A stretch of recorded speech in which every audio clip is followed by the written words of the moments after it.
morning and welcome to another 30 minutes with Jan. Yeah, we had winter, summer, or summer, winter, and summer again. I see this morning. So fishing is Mhm. on this weekend.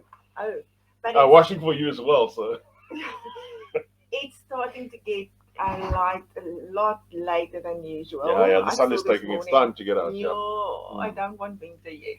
But winter has come. This morning we've got an interesting guest all the way. But she's in New Zealand. Yes. Yeah, so She's in I Auckland. can't say all the way from wherever. We've got Penny Lane. Penny Lane is a counsellor. Good morning, Penny. How are you? Good morning. I am wonderful. How are you guys? Ah, we good. I just got to say this. Penny can speak Afrikaans. We tried her Afrikaans this morning, so she is bilingual. Is that the right word? Or can you speak a third language? Uh, so klein bietjie sign language. Oh, So Okay. oh, good to know.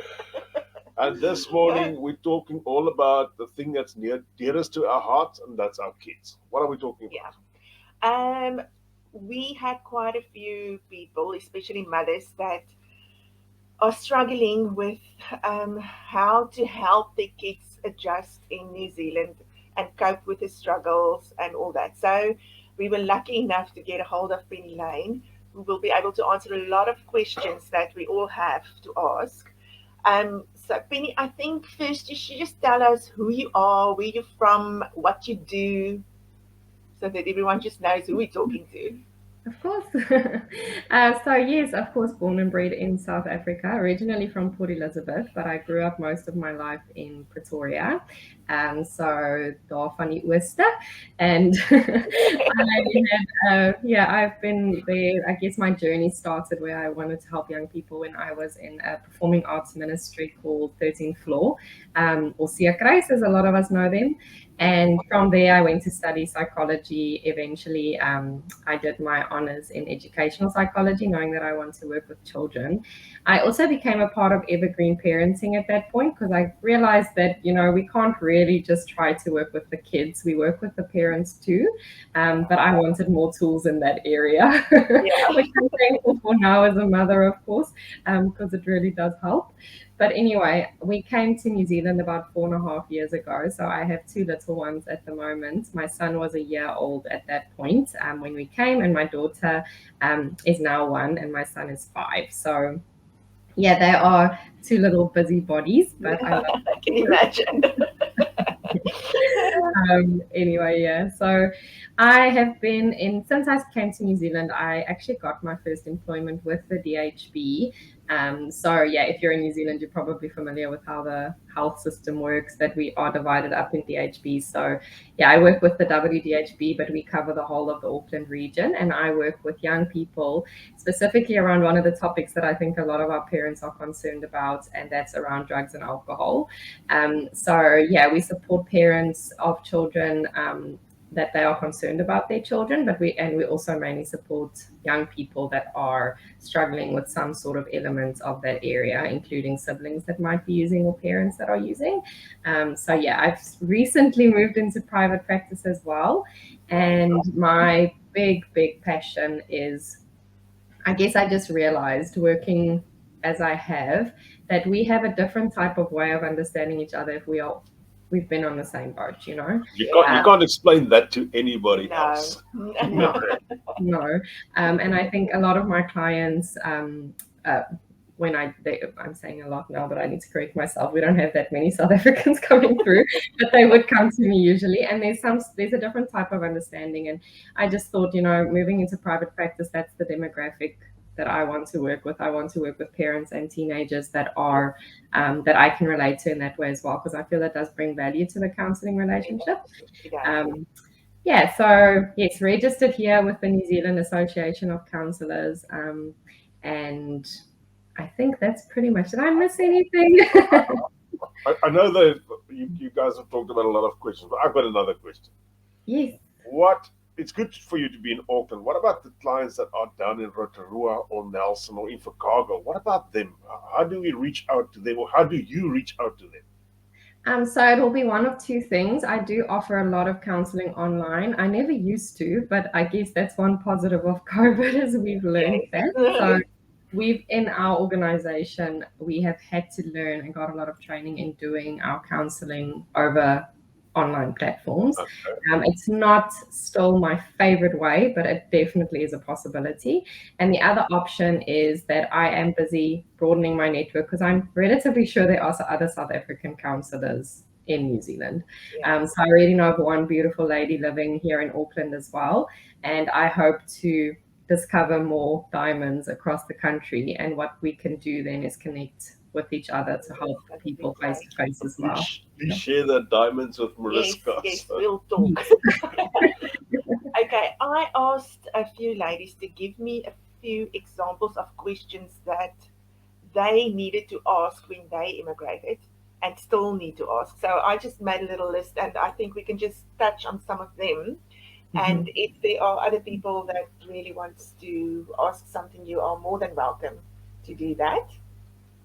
So I think the most important one probably is the culture differences. How do you help your kids to adjust to the differences in culture? So, I guess something that I have found is probably it's not so much only when we come to New Zealand, but in general with our teenagers when they need to adjust, which is kind of part of the teenage phase. I want to say, discovering their identity, going into high school for the first time. All of those things, it's all about communication between you and your young person. So something that I was kind of thinking about, and I had a bit of a chat with my friend who's been a teacher in high school here in New Zealand for about 4.5 years as well, and has quite a few immigrants coming through her class too. And that was kind of a golden thread because it's really hard to specify, say, this will help or this will definitely help all teenagers because they all have different temperaments, they all have different personalities. One child arrives on the airplane, they've made their first best friend, and the next person arrives and they really, really struggle to fit That's in. true. Yeah. So I think that thing of creating a safe space within your home and being able to talk about these things, the things that are hard to understand or different, will be the most precious thing for you to help to support your child to adapt to the culture. Saying that, I have also found that there are so many South Africans in this country that there's Yeah. almost like a little subculture there. And we were reading a little bit of research that's been done, and I thought it was really interesting to see that they said sometimes the fact that we are immigrants and we have that in common, as we've kind of touched on already with the counseling, that can become like a little safe space for young people because they do relate on a different level, and in that way they start protecting each other as well. Yes. So another thing that we definitely can do to help with this process of adapting to having, I almost want to say, three cultures, where you have New Zealand culture, your own culture, and this little subculture of where we are South Africans in New Zealand, is to connect with South African communities and support your young person to find other South Africans that will be able to relate to them in that way. Yes. So does Yeah. that, I hope that answers the Yeah, question. it does. Then I think one that's really important is it seems like there is quite an underage drinking kind of, I don't know, it looks like that is what the kids do these days, even if they're like 14 or 15 years old. So what the parents are struggling with is how do you how can your child stand up for themselves if they don't want to be part of what the kids are doing without looking like a wimp? Just, you know what I mean? Yes, absolutely. And I think I also want to reassure you guys that it's not only our South African parents that worry about this.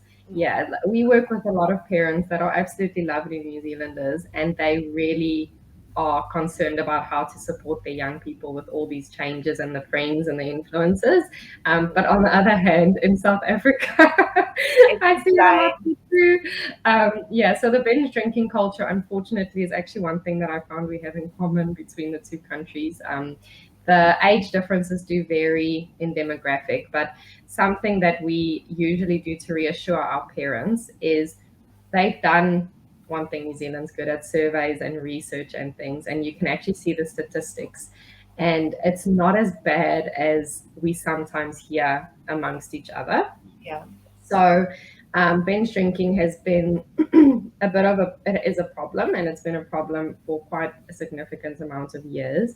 So what we do is, again, I encourage you at home to have an open line of communication. One of the ladies that we chatted to, Mariska, had some beautiful tips there as well, where you are sitting with your child and you have these conversations. So that's one thing I definitely recommend doing, is you have this as an open area where they are safely able to discuss this with you as a mom and dad. And then what you can help them practice to do is to do assertive communication. So we're not going to be a wimp. We're not going to say sorry for saying no, and we're not going to get aggressive and attack them and make them feel like they are horrible. We are just going to say no. So whether that be no, thank you, I don't drink, whether that be no, thank you, I don't want one right now. It's sometimes a little bit of a thing of them just wanting to feel comfortable. So saying, I'm okay for now, I've got something, is a way of kind of moving away from having to say the hard no, but being assertive and just, I guess, acknowledging the fact it's a lot harder to say no than yes. Yeah. And I So, think yeah. it probably is also true that when you're an immigrant child and you're not adjusting within your friendships, then you probably tend to do things that you don't really want to do just to be part of that group or just to fit in. So I think it can be really difficult to just be Yes, yourself and just stand up for what you believe when you absolutely. are struggling to make friends. Yeah. Are you And ready for a question from somebody outside? yep. Okay. I find this a very interesting question. So, question says, do you find boys adapt better than girls, or is it age dependent, or is it more a personal thing? I definitely think the latter two options. So I do see that some teenagers struggle a little bit more than younger children. Like, for example, if I say my child was one when we arrived, and then we have friends, and I don't work directly with younger children at the moment, but the 5, 6, 7 year olds. They adapt a little bit easier as well, because within a year or two, they don't really remember much of South Africa. Where teenagers, they're little adults. They think they are. So Yeah, it can be a lot more difficult for them. But personality definitely plays a role, because there are girls and boys that adapt really easily, but there are also girls and boys that struggle. And I think especially those that are a bit more shy and a bit more reluctant to put themselves out there and say hi, will struggle a bit more than the butterflies that flutter around making friends with everyone. Yeah. yeah, that's really true. Yeah. Then one thing that comes up all the time is some kids keeps on being rejected by the other children at school, and it's really hard for you as a parent when your kid comes home and says, no one wanted to play with me, I'm alone, they're nasty with me, they don't accept me. So how can you just kind of try to make that better for them or just easier for them? It also ties in with what Selena Horn is. We've got a channel that we can't put the questions on here. Yeah. So Selena Horn on that channel asks, my daughter struggles to make friends and currently have no friends. So that Yeah. both ties in with each other there. Yeah. Again, when I was kind of preparing about how we can support you guys, one thing that really came out was that it is individual as well. So it does depend on the young person and what they are experiencing. So I would encourage conversations around what exactly is happening, because sometimes it can be a thing of they try to approach them, and then the friends, for example, go play somewhere else but don't specifically invite them along, and they experience that as rejection. Sometimes it's blatant bullying. So it's important to differentiate what's happening with your child. And in that conversation, you can then offer little hints of advice or recommendations, and things like, is there anyone in your class that is generally alone and doesn't have a lot of friends? And maybe encouraging them and saying, don't you want to maybe go ask like they might be a bit scared, but maybe you can ask that person if they want to have lunch with you today and see what happens. Because they do tend, teenagers feel like they are the only person on stage and everyone is watching them. That's part of their development as well. So we need to help them, because they will find like it's the whole school, and the odds of it literally being every single person in the school is not very high. So trying to guide them to do that. But also something else that's practical that I have seen families, South Africans do, that's been really, really helpful. The one came from a mommy as well, and I thought it was a beautiful idea, is to contact the teachers or the deans and help to get them linked in with other South Africans, introducing them to other South Africans, because they tend to then have an element of connection. Again, not guaranteed, but it's something you can try. And something else is to slot into other community events. So joining a church. That is the best place to find people with similar values and probably other South Africans. I know of people that didn't even go to church in South Africa that come here Yeah, they do. have a whole spiritual journey, and they find their people there. You can join a club.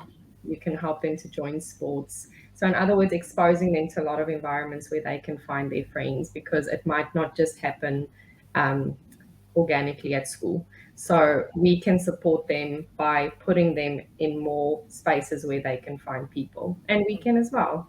Yes, it's true. Do you think, or do you find that immigrant children are bullied more in school than the rest? Do you think? I try to find if there's been any research on this, but they haven't done that specifically, because I have been working with quite a niche area of people that have been doing AOD. I haven't been specifically exposed to the wider community, but some of the research was quite interesting in saying that sometimes these minority that stick together protect each other, which I kind of mentioned earlier. So there is some studies on immigration in general, but more to do with, my teacher friend was, for example, saying that if it's a culture that's known to be dominant, for example, they might be specifically targeted, but the research shows us that bullying tends to happen within a culture towards each other. But again, said that's not necessarily the case for everyone. And bullying is a problem all over the world. It is really, really a horrible problem at the moment. So if your child is getting bullied, please do approach or encourage them to approach their teacher to help them. And if it's quite significant, the dean will step in. And the teachers are supposed to be, and they are taught how to protect the children in those scenarios so that they don't end up getting bullied more for seeking support.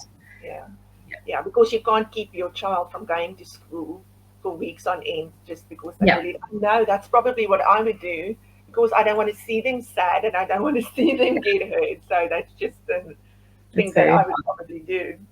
And I think especially for teenagers that comes to New Zealand, they kind of had their friend circles in South Africa.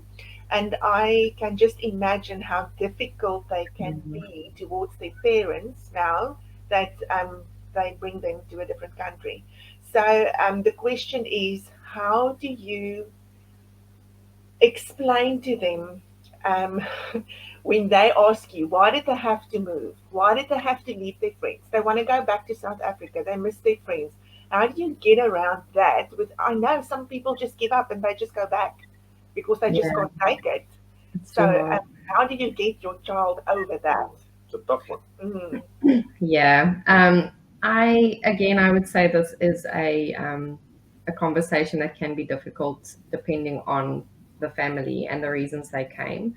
But this is where it is important for the parents and the family to know the why we came, and take the time to really try to communicate that to your young person. And usually those reasons are quite significant, and communicating it from a way of not saying, you're my child and I'm going to convince you right now, more of a thing of sharing your heart and your empathy, and I guess the concern that you have. Because usually when we come, it's not because we are wanting to be mean and disrupt their lives. It's because we want better for them.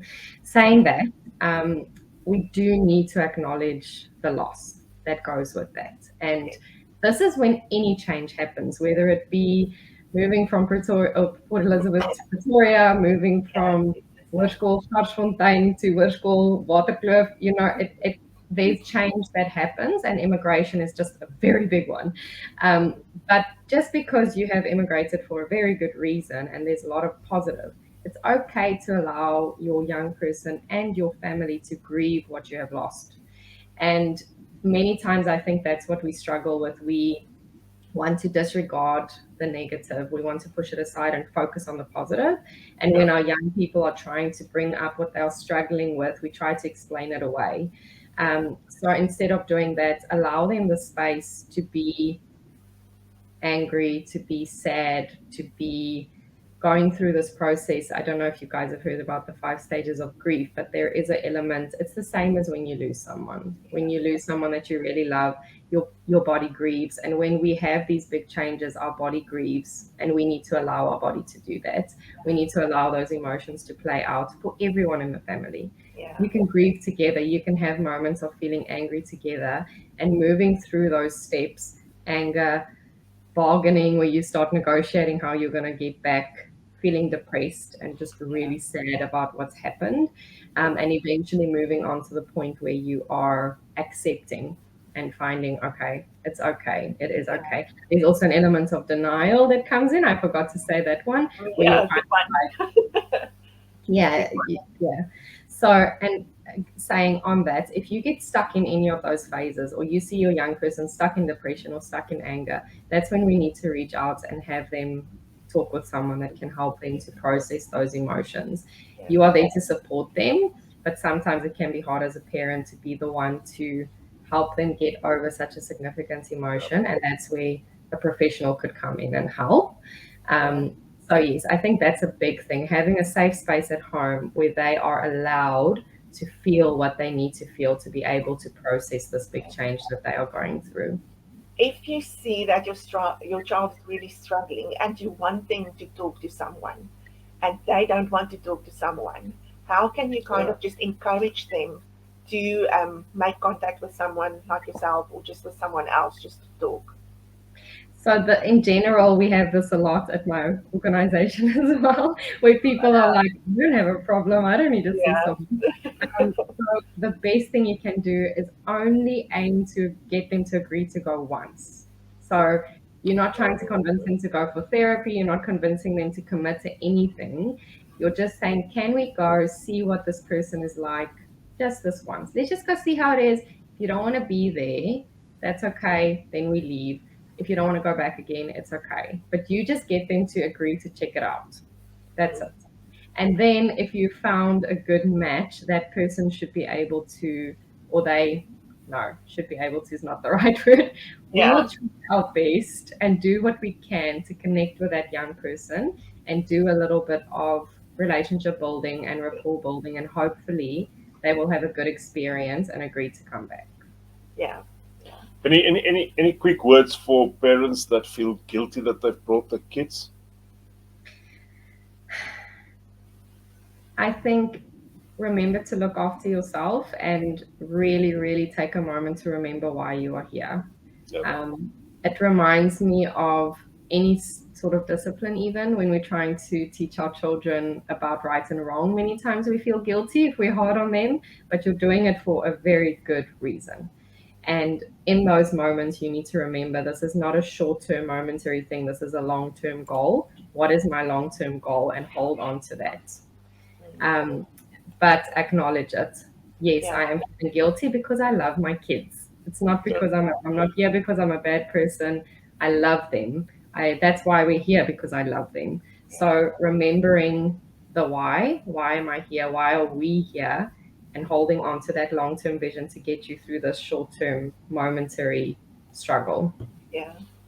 I think we all just hope that in 10 years from now, they'll realize why you brought them to New Zealand, and they'll be thankful that you brought them to New Zealand. Yeah, but I know that it can be really hard, and it's hard on you as a parent. I think it just gets to you sometimes. Yes. You feel unhappy and all the time just because your kids are not happy, but you know that you're doing it for the right reason. So it can be Yes. really hard. Yeah, I want to put this out there. Mm. Sometimes the kid won't come to you and say, "Oh, thanks for taking me out of where I was and where you put me now."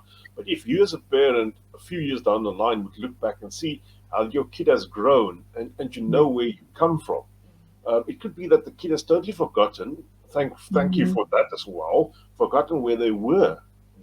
But you as a parent can feel proud and say, I've done this for my kid. I mean, even if the kid never comes and say thank you about that, you can just, as a parent, you should feel proud that you can do this. It's a Yeah, big step to take. So, Okay, now absolutely. just before we go, a hard one. If your teenager really um, turns out very rebellious and they just, I mean, they walk away from home, they get involved with the wrong friends, what can you do in New Zealand to kind of just help them get back on track? Um, this is where I would encourage you to focus on your relationship and not on the behavior. If you've tried to influence the behavior and it's really hard, it's kind of making a decision as a parent as what's more important to me now, having a relationship with my young person or getting them to change their behavior. Because usually when we keep talking about the behavior, it ends up in conflict if they are in that space already where they think what they are doing is okay and they don't want your influence. Unfortunately, part of the teenage developmental phase is they tend to value their friends' opinions more than their parents.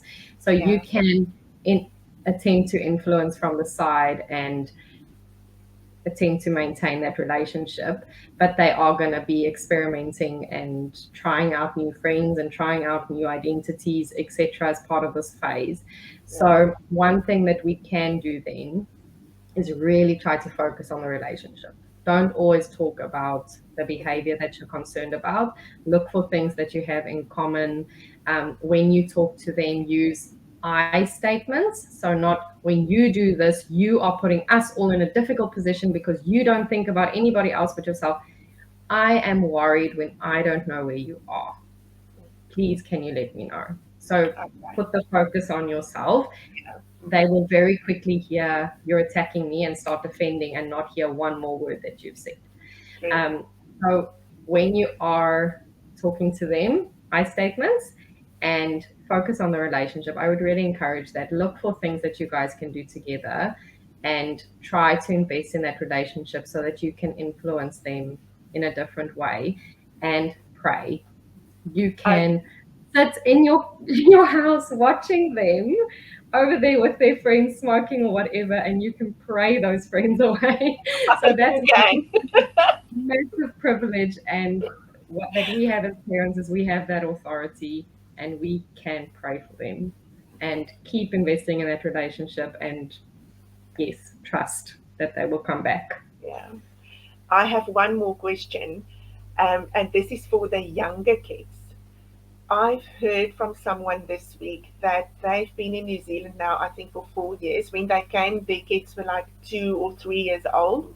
They Mhm. haven't seen their family for 4 years, so they don't actually know their family. And all of a sudden, this 9 year old is now starting to cry at night because she misses her family and she Mhm. wants to go back to South Africa because she misses her family. Um, how do you deal with that I when would they're that young? yeah, the first thing again would be to try and have a conversation with them to see if you can kind of figure out what is happening for them. I think even though we don't see this is more on a personal note, my 5-year-old was one when we left South Africa, as I've said, and he was really close with my dad, and my dad passed away within a year of us being here. So that was a big thing for our family. And to this day, sometimes he'll say he misses Opa Daddy because I Yeah, called him Daddy. So he started to know him as Opa Daddy, and there's photos and things. And yeah, for some reason, there's something about the way that we have brought him into our family and told him about him that he will still sometimes ask for him and say he wishes he was around, as little as he is. So I don't know. It's not something I truly understand, but we can try to acknowledge their emotions. We can try to, again, support them to feel what they are feeling. And if you are really concerned, another positive thing about New Zealand, there are a lot of professionals that we can reach out to. The guidance counselors are usually absolutely wonderful, and they have to be in the schools. So Okay. you can try to link your child in with a guidance counselor, for example, for bullying and all those things as well, or reaching out to someone like myself where I can try to connect you in with someone to work with your young person. But yes, if you are ever really worried about any sort of behavior or emotions that they're experiencing, I would encourage you to reach out and try to support them to see someone. Do you know how they can get into that into guidance counseling at school? Do you know how that system works? Is it something that the parents have to organize, or can the kids just go themselves? I think I'm trying to. I know how it works in the high school. Well, in most high schools where I go, they get assigned a year group so that there's a guidance counselor for that year. Okay. And I think they can just go and leave a note if they want to have an appointment. I think schools do have different ways of managing it, but the kids can definitely do it themselves. If they have a good relationship with a teacher, they can maybe just ask the teacher to help them to see the Okay. guidance counselor. But I don't think the parents need to organize it necessarily. If they are younger, there may be a requirement that the parents are informed that the child is Yeah. coming, but it doesn't have to go through the parents to get them there in the first place. Yeah. Okay. Penny, thanks a lot. Time has come and gone. It flies. Yeah, it does, and it's something that we can talk about for another hour, I Yeah, think, and so- then we still have to get to Yeah. how to cope with how to deal with your emotions while you're struggling with your child's emotions. I want to say that one thing on that note, Mariska, and I realize I forgot to say that, but I do want to encourage you as parents to also allow yourself to feel these things, because the best thing you can do for your young person is look after yourself. Yes. And we do, with all parents we work with, we absolutely encourage them, please, please, please look after yourself as well, because you can't pour from an empty cup, as we know. You do also do counseling for the parents. Yeah. Okay. Yes. Yeah. All right. Penny, we're gonna chuck you out of here, but stick down here. We'll talk to you afterwards. Thank you so much. Thank All you, right, everyone. thanks a lot. Thanks. Good. That was Penny Lane on how to help your kid with the immigration process. It's quite interesting. We're going to pop her details up so you can Yeah. make an appointment with her, or you can just get in touch with her if you have some questions for her. And the nice thing is, if she's not the right person to speak to, she'll She'll- show you who the right Who the person right is to speak. person is. Yeah. All right, guys and girls, that's gone. Our time has come and gone. See you next week, next time, same place. And probably we just twist her arm and ask her to come again. Yeah. Even if it's not next week, the week thereafter. All right. Thanks, eh? Bye. Bye.